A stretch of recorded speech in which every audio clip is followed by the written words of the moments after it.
ધોરણ 12 સામાન્ય પ્રવાહ પરીક્ષાનું આજે પરિણામ છે, જ્યારે વિદ્યાર્થીઓમાં ખુશીનો માહોલ જોવા મળ્યો હતો। અંબે સ્કૂલ હરણીમાં વિદ્યાર્થીઓ ખુશીથી ઝૂમી ઉઠ્યા હતા।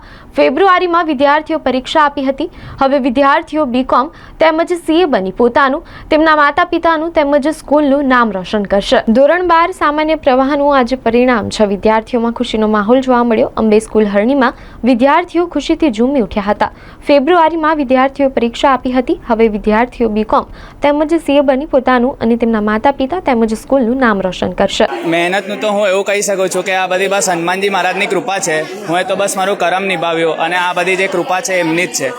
અને આભાર મેં મારા શિક્ષકોને, મારા વિદ્યાર્થી મિત્રોને, મારા પરિવારજનોને ને છેલ્લે ભગવાનને આપવા માંગુ છું। એના વગર આ બધું કંઈ સંભવ નહોતું। કેટલી મહેનત કરી હતી આના માટે?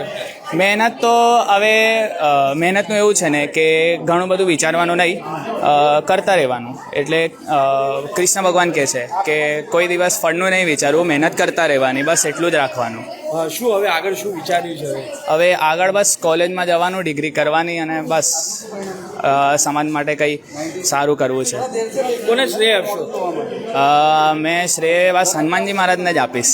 વિદ્યાર્થીઓ આમ જોવા જઈએ તો આ બાળકો એવા છે કે એસીથી અહીંયા છે અને જે વિશ્વાસ મૂક્યો છે વાલીઓ અને વિદ્યાર્થીઓ, એનું ફળ અત્યારે જોઈ રહ્યા છે। બહુ સારું પરિણામ છે। બસ હમણાં 2 મિનિટ પહેલાં જ રિઝલ્ટ ડિક્લેર થયું છે। બસ અમે જોઈ રહ્યા છીએ અને વિદ્યાર્થીઓના જે મોઢા પર હાસ્ય અને ખુશી છે એનો સૌથી વધારે આનંદ અમને લોકોને છે। બિલકુલ સર, શું ગયા વર્ષે આ વખતે શું પરિણામ ડિફરન્સ? બસ હવે જેવું આ રિઝલ્ટ ડિક્લેર થયું અત્યારે બાળકો જોઈ રહ્યા છે। બસ થોડી 5-1 મિનિટમાં અમે એનું થોડુંક એનાલિસિસ કરી અને આપ સુધી પહોંચાડીશું। મહેનત તો કરી હતી, હવે જેટલું મહેનત કરી જેટલું પરિણામ આવ્યું છે। 83 પોઈન્ટ સમથિંગ છે, એટલે 84% આવ્યા છે। શું કેટલા ખુશ છો? હવે બહુ ખુશ છે અમે। કોને શ્રેય આપશો? અમારા પેરેન્ટ્સ અને ટીચર્સ। શું હવે આગળ શું વિચાર્યું? હવે બીકોમ પછી સીએસ। બહુ સારું પરિણામ આવ્યું છે અને thanks to all the teachers કે એમને અમને આટલી બધી મહેનત કરાવી છે ને બધું। આની પાછળ તમે બહુ જ મહેનત કરી છે અને અમે ખુશ છે કે આટલા પરિણામ આવ્યું છે અમારું આટલી મહેનત સાથે। તો બેટા આપ શું કહેશો? મારા 75% આવ્યા છે। મેં જેટલા એક્સપેક્ટ કર્યા હતા એટલા આવ્યા છે, પણ હજુ થોડા વધારે લાવવા હતા પણ થોડું ના થયું મારાથી। પણ હું ખુશ છું મારા રિઝલ્ટથી। મેં વિચાર્યું નહોતું કે આટલા બી આવશે। હું મારી શાળાને અને મારા પેરેન્ટ્સને આપવા માંગુ છું। એ લોકોનો બહુ સપોર્ટ મળ્યો હતો અમને લોકોને, તો હું ખુશ છું। આપ શું કહેશો? મારા 70% આવ્યા છે અને મેં ખુશ છું અને મેં શ્રેય મારા ક્લાસીસવાળાને, સ્કૂલવાળાને અને પેરેન્ટ્સને આપીશ। કેટલી મહેનત કરી હતી? મહેનત કરી હતી, મહેનત પ્રમાણે થોડા ઓછા માર્ક આવ્યા છે, પણ તો બી ખુશ છે કે એટલા સારા માર્ક છે। હવે આગળ બીકોમ કરવાનું છે। ખૂબ જ મહેનત કરી હતી આખું વર્ષ અને કન્સિસ્ટન્સી જાળવી રાખી એટલે આટલું સારું પરિણામ આવી શક્યું છે અમારું। કોને શ્રેય આપશો? મારા મમ્મી પપ્પાને અને મારા ટીચર્સ। હવે આગળ શું? હવે આગળ સીએ કરવાનો વિચાર છે। બિલકુલ, આપ જુઓ કે સીએ કરવાનો વિચાર છે। આપ માતા પિતા છો, શું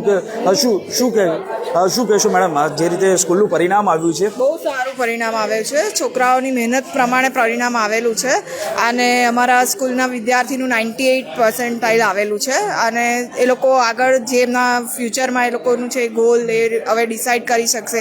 ઘણાએ ડિસાઇડ કરી ચૂક્યા છે કે મારે આ જ કરવાનું છે। પરિણામ ખૂબ જ સરસ આવ્યું છે સ્કૂલનું। બહુ ખુશ છીએ, સારું પરિણામ આવ્યું છે। જે એક્સપેક્ટેશન રાખ્યું હતું સારું પરિણામ આવ્યું છે। સ્કૂલ તરફથી પણ સારો સપોર્ટ મળ્યો હતો। થેન્ક યુ દીકરીને। આગળ દીકરીને સીએ બનવું હશે, આગળ બીકોમ, શું વિચાર છે? હવે શું કેવી રીતે દીકરી આગળ વધશે? હા, દીકરીને હવે એની ઉપર જ અમે રાખ્યું છે કે તારે જે પણ કરવું હોય તું કરી શકે છે। અમારો ફૂલ સપોર્ટ છે પેરેન્ટ્સનો। બેટા મમ્મી પપ્પા તો કહેજો ફૂલ સપોર્ટ છે। હા, બસ હવે આગળ પરિણામ તો સારું આવ્યું છે। હવે આગળ જઈને સીએનું કરવું છે અને એનું ચાલુ બી કરી દીધી છે તૈયારી બધી। તો બસ આજ ખુશ છે, અમે બહુ ખુશ છે તારે પરિણામ